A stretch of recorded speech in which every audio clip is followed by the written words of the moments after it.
Donc il y a un petit peu plus de 20 ans déjà, la ville nouvelle de Sénart et les communes qui la composent ont souhaité se jumeler avec 8 villes mauritaniennes situées dans le Trarza et également des villes situées dans le Brakna, des jumelages très actifs, de nombreux projets qui se sont développés au fil des années. Alors l'apport de l'agglomération de Sénart, c'est l'intercommunalité, c'est-à-dire que nous travaillons en réseau. Les villes qui composent Sénart ont décidé de travailler ensemble et c'est le SAN qui coordonne donc les actions des uns et des autres et qui favorise les échanges. On a décidé de développer des projets intercommunaux, tous ensemble. On a notamment identifié le domaine de la santé. Rapidement, bien sûr, on s'est rendu compte que si on voulait être efficace, il fallait prendre appui sur une ONG mauritanienne spécialisée dans le domaine de la santé. On a identifié comme partenaire l'ONG Naître et Grandir. Au fil des années aussi, on a mieux compris les problèmes de santé publique qui se posaient donc à ce pays et on a été particulièrement sensibilisé aux chiffres concernant les taux de mortalité maternelle. Et bien évidemment, dans les causes de cette mortalité, à un moment donné, on a bien identifié que l'excision y était pour quelque chose. Ça a été très long, très lent pour obtenir quelques informations sur ce phénomène. Évidemment, en connaissant le pays, ils sentaient bien que le pays n'était pas prêt à autoriser un travail, je dirais, public. Il a fallu être patient, il a fallu attendre. Et puis en 2010, une fatwa donc, a rendu possible le travail sur l'excision. Donc les religieux mauritaniens disant clairement que l'excision n'était absolument pas liée à l'exercice de la religion musulmane. Donc à partir de là, oui, on a pu commencer à travailler sur notre projet.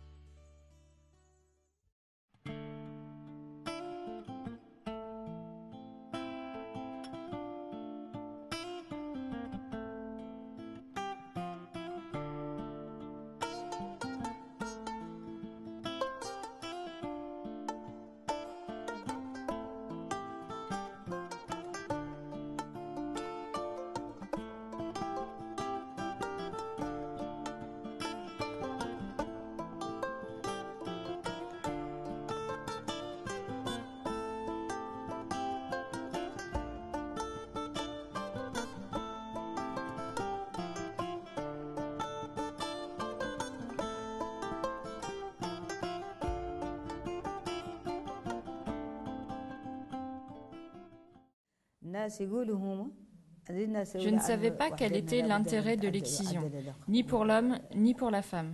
Ça m'a précédée. Depuis des générations, traditionnellement, les gens le faisaient. Et ils disaient que c'était une obligation. Ils disaient aussi que c'était une bonne chose pour la femme. Donc moi aussi, j'ai continué. C'est un projet sur 2 ans qui a un impact sur le plan social. Et moi, en tant que médecin, je serai le premier donc, à être de vos côtés pour asseoir ce projet. Depuis le début du projet en avril 2012, il y a eu beaucoup de campagnes de sensibilisation. Je souhaiterais que cette campagne continue et que l'on étende les activités aux communes voisines. Donc, nous menons des activités dans différents domaines, surtout tout ce qui concerne la formation, le suivi, la supervision des structures de santé. Actuellement, nous exécutons ce programme de lutte contre les MGF qui est financé par le centre de Sénart. Au niveau de Rosso et d'Erkiz, nous avons eu à recruter des gestionnaires du programme. Donc, c'était sur proposition des maires. Je suis responsable de la gestion du projet qui compose 15 animateurs. Je suis membre de la société civile et actif sur tout ce qui concerne les droits de l'homme ainsi que les problèmes de la société. C'est pour cette raison que lors du jumelage du SAN avec Erkiz, la commune m'a proposé à l'ONG Naître et Grandir pour gérer la sensibilisation de notre commune. Avant d'être gestionnaire de ce programme, j'ai eu connaissance de la lutte contre les MGF en 2007. J'ai participé à une conférence débat animée par l'un de nos éminents imams. C'est lors de cette conférence qu'il nous a expliqué la position de l'islam par rapport au MGF. Il y avait aussi des médecins qui nous ont expliqué leurs conséquences néfastes. La première fois, j'ai eu à lire une brochure qui parlait d'excision. À la télévision aussi. J'ai suivi un documentaire qui parlait de l'excision. Mais c'est récent. Moi-même qui parle avec vous, on m'a fait ça. C'est ma grand-mère qui faisait ça. Je veux aider les gens parce que ce qui m'arrive, je ne veux pas que ça arrive aux autres. Vous savez, mon mari est un militaire à la retraite. Il a visité quand même beaucoup de pays et c'est quelqu'un qui a une certaine connaissance au niveau de la thématique de l'excision. Il m'encourage vraiment à continuer dans la lutte, ainsi que toute ma famille. Nous avons eu à faire une formation initiale des agents au niveau de Nouakchott. Et nous les avons formés un peu sur toutes les conséquences néfastes des mutilations génitales féminines. Nous leur avons aussi donné des explications sur la fatwa que les imams mauritaniens ont élaborée pour interdire les mutilations génitales féminines. Et une autre formation aussi non moins importante qui constitue les stratégies de communication. Donc comme c'est des animatrices, le plus souvent elles n'évoluaient pas dans ce domaine. Donc il fallait leur faire une formation sur comment transmettre les messages, quelle était la meilleure manière d'aborder les familles et transmettre les messages. Et régulièrement, tous les 3 mois, nous organisons une supervision pour l'ensemble des animatrices et des gestionnaires pour faire un peu le point, voir quelles sont les difficultés, comment le travail avance et si éventuellement il y a besoin de formation ou d'accompagnement pour que nous puissions le faire dans les meilleures conditions.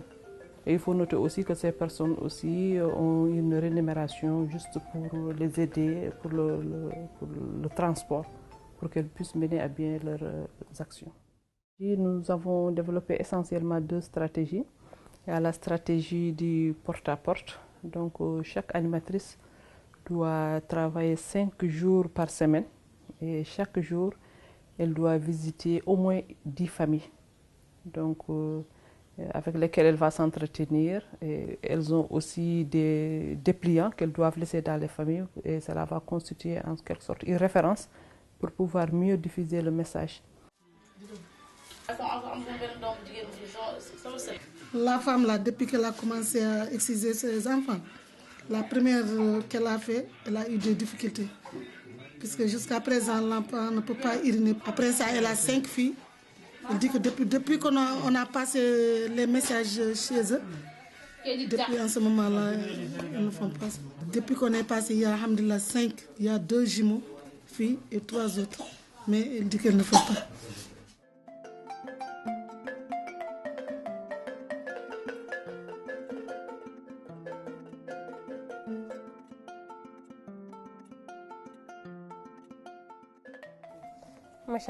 Dieu merci, je connais tous les habitants des petits villages aux alentours. Je suis bien accueillie dans la plupart des maisons parce qu'ils me connaissent. Je suis comme leur fille, j'ai grandi dans ces petits villages. Et ils sont sûrs que je ne vais pas leur amener de faux messages. Ils savent que tous les messages que je vais leur transmettre sont des messages qui vont dans leur intérêt. Et c'est pour ça que ça se passe bien avec eux. Je suis bien accueillie par les familles. Elles écoutent mes explications et le plus souvent, elles m'encouragent même à persévérer. La deuxième stratégie, c'est surtout l'animation de groupes. Donc, elles identifient tous les groupements au niveau de leur zone, coopératives féminines, centres de promotion féminine, écoles, groupements de jeunes, associations. Et en général, c'est bien perçu. Bon, on a fait une séance de sensibilisation. On a appelé les femmes. On a utilisé ce flipchart pour leur faire bien comprendre. Heureusement qu'ils ont bien compris. Parce que les jeunes, c'est eux qui seront demain mamans. Et on doit parler avec eux. Les animatrices font le rapport de leurs activités d'une manière quotidienne. Et les gestionnaires des programmes nous transmettent des rapports mensuels au niveau de l'ONG Naître et Grandir. Et nous, de tous les trimestres, nous réalisons un rapport que nous envoyons au centre de Sénar. Et il est prévu aussi de faire un rapport annuel de toutes les activités. L'excision est faite le plus souvent en dehors de l'autorisation du mari, du père de la fillette. Donc, il n'est au courant qu'au dernier moment, lorsqu'il y a des complications. Les femmes, là, elles ne me disent rien. C'est ça, quand elles trouvent un problème. C'est ça que moi j'ai attendu. Donc, dans la lutte aussi, nous mettons l'accent beaucoup sur les hommes, leur implication. Le père de famille est souvent à la mosquée. Donc, je pense qu'il est important que l'imam de la mosquée fasse souvent les sermons le vendredi en ce qui concerne, en tout cas, les conséquences. Dans les stratégies de communication aussi, nous insistons beaucoup sur les écoles. Il est important qu'ils grandissent avec cette idée que les mutilations génitales féminines sont interdites et que c'est une atteinte aux droits de l'homme, aux droits de la femme, aux droits de l'enfant, pour qu'eux aussi qu'ils puissent prendre la relève. La sensibilisation, j'aimerais que ça s'améliore, puisque c'est une très bonne chose, très bonne idée, et qui se lutte à travers l'international, pas seulement de la Mauritanie, ni le Sénégal, ni d'autres choses, mais c'est à travers le monde entier.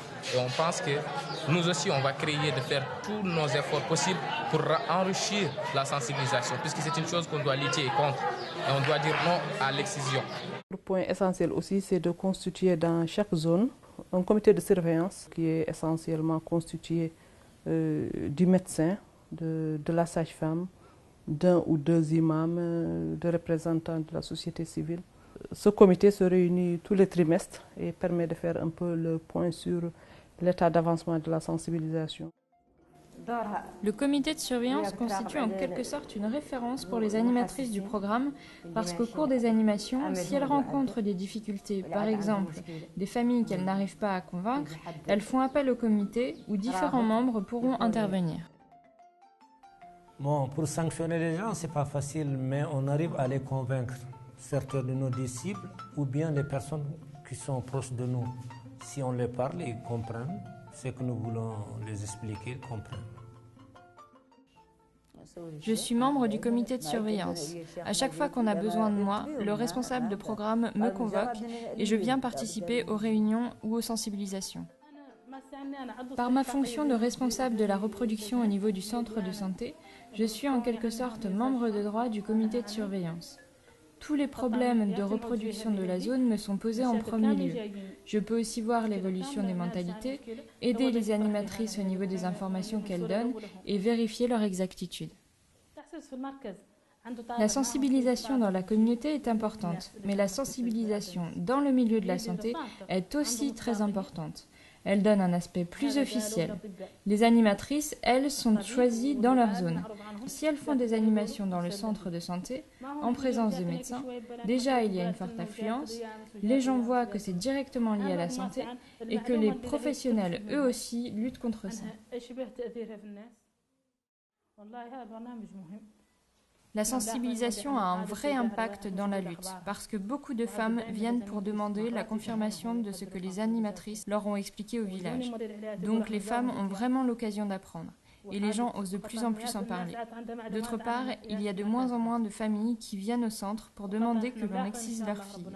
Ça veut bien dire que toutes ces actions ont une influence sur le taux de filles excisées dans la zone.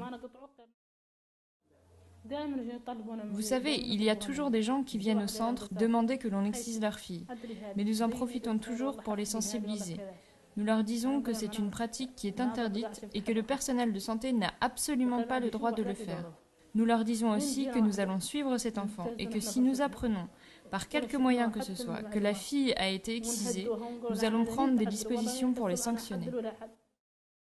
Mais on essaie quand même de sensibiliser, surtout si la patiente qui vient accoucher, elle a subi cette pratique, mais on essaie quand même de la sensibiliser à chaud sur la pratique néfaste de l'excision, ou bien d'essayer de faire un suivi après par les animateurs qui peuvent passer à domicile au niveau des foyers et essayer de sensibiliser les gens.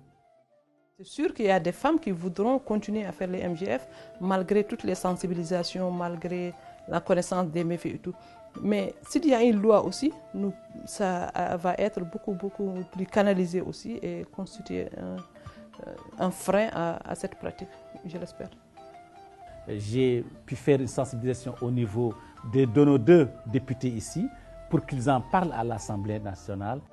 C'est des lois qui ont déjà commencé à faire leur effet, qui a donné des effets. Au Sénégal, au Mali, on a eu des échos qu'effectivement des gens ont été sanctionnés à cause de ces pratiques. Donc autant le faire en Mauritanie parce que autant prendre les mêmes dispositions en Mauritanie. Le projet de loi de lutte contre le MGF est actuellement en instance au niveau de l'Assemblée générale, qui est la plus haute instance de ce pays représentant le peuple. Ce qui veut dire que c'est quelque chose d'important et que globalement la population suit l'évolution de cette problématique. Le ministère de la Femme et de l'Enfance, qui est aussi le pionnier dans la lutte contre les MGF, est beaucoup engagé sur le sujet. Donc il y a un réel mouvement national quant à l'éducation de chacun. On ne peut pas mener toutes les actions de lutte contre les MGF. C'est à travers les ONG, la société civile, les coopérations féminines, les associations, que la sensibilisation peut et doit passer. La preuve en est que le ministère ne fait pas d'action de sensibilisation directement envers les populations. Il passe toujours par des partenaires extérieurs. Ce qui démontre une fois de plus qu'à chaque fois qu'il y a une société civile forte engagée dans un mouvement, c'est à ce moment-là qu'il y a la réussite. Nous avons 3 imams qui sont vraiment engagés dans cette lutte et qui, dans leur sermon du vendredi, parlent de la problématique des mutilations génitales féminines et de la position de l'islam par rapport à cette mutilation. Bon, peut-être c'est les gens qui ne comprennent pas très bien l'islam et ceux qui le comprennent très bien, ils ont cessé depuis longtemps de le pratiquer. Parce que certaines pratiques, peut-être c'est traditionnel ou bien c'est ancestral. Les gens qui ont bien étudié la charia ou bien qui connaissent les hadiths ou les sunnah, ils ont compris automatiquement, il n'y a pas de barrière là-dessus. Donc je ne le pratique pas chez moi et je continue à dire ne pratiquez pas. Bon, la femme occupe une place très importante dans la société mauritanienne. Déjà, le premier point, c'est elle la gardienne des traditions, des valeurs ancestrales. Donc, comme on dit chez nous, la femme est le pilier de la société. Donc, mais quand même que c'est vraiment dommage que pour le problème des mutilations féminines, c'est essentiellement une question de femmes. Parce que c'est des femmes qui sont concernées. C'est elles qui sont exciseuses et c'est elles aussi qui amènent les filles pour les excisions. Donc c'est elles aussi qui font souffrir les femmes. Donc là, c'est en quelque sorte une contradiction. Je suis engagée dans la sensibilisation au niveau de ma communauté. Avant, je pratiquais l'excision parce que c'est ma maman qui excisait. Mais quand elle a atteint un certain âge, elle tremblait et elle ne pouvait plus exciser. C'est à ce moment-là que j'ai commencé, mais j'ai arrêté quand on m'a expliqué les dangers. Pour l'excision, j'allais même au Sénégal. On réunissait une douzaine de filles que j'excisais. Aujourd'hui encore, il y a des mamans qui m'emmènent leurs filles, mais je leur explique que j'ai arrêté, du fait des complications et des souffrances.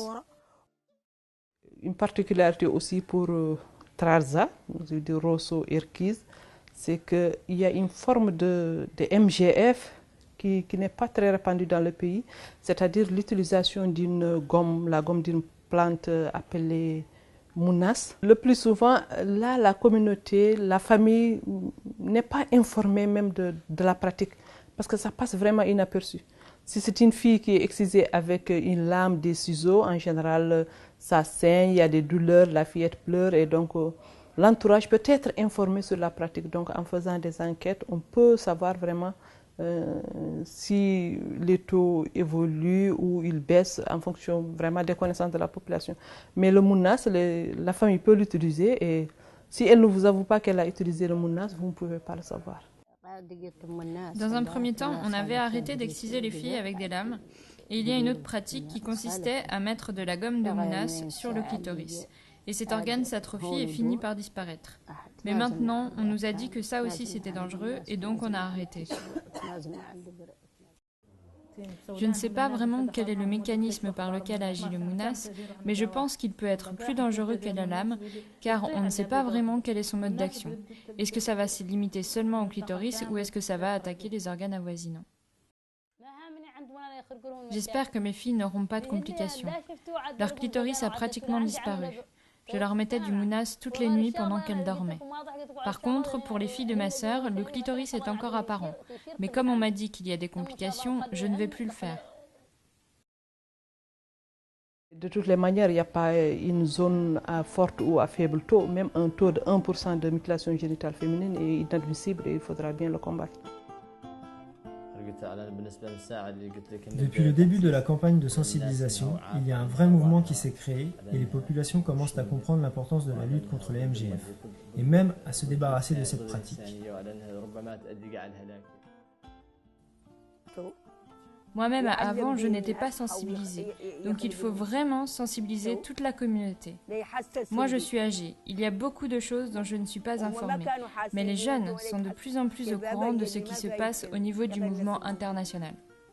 En tant que militant, j'aimerais que toutes les forces, le gouvernement, la radio, la société civile, les femmes, les jeunes, dans les établissements scolaires, dans les coopératives féminines, dans la brousse. Mais pour que tout le monde soit informé, il faut que tout le monde soit impliqué. C'est un combat de longue haleine. Ça ne va pas changer du jour au lendemain. Mais c'est avec de la persévérance, avec de la sensibilisation, avec l'éducation que la population va vraiment se rendre compte du méfait des MGF.